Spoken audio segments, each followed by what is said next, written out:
V slovenskih gozdovih v okviru programov preiskav izvajamo spremljanja karantenskih škodljivih organizmov. To so torej organizmi, ki, če bi prišli v slovenske gozdove, bi lahko povzročili precej velike ekološke in ekonomske škode. V Sloveniji torej spremljamo v letošnjem letu 17 različnih organizmov. Eden izmed načinov spremljanja je tudi ta past, ki smo jo sedaj postavili.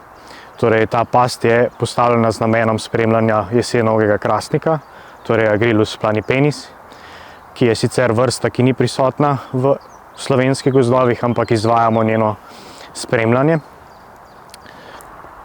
Ja, zdaj te vaba oziroma feromon gre v bistvu v sredino pasti, da privabi pol hrošče mimo leteče, ki se potem lahko prilepijo na to lepljivo past v tem primeru.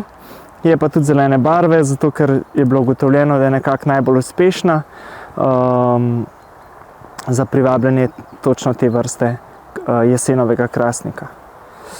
Ja, past vedno postavimo v spodnji del krošnje, v vznožje drevesa pa podamo označbo. Vsaka past ima označbo, kjer so tudi dodatne informacije, zakaj je past postavljena, pa tudi kontakt, na koga se lahko obrnejo, pa tudi QR povezava v bistvu do objave na strani uprave za varno hrano, veterinarstvo in varstvo rastlin, kjer je bila objavljena novica.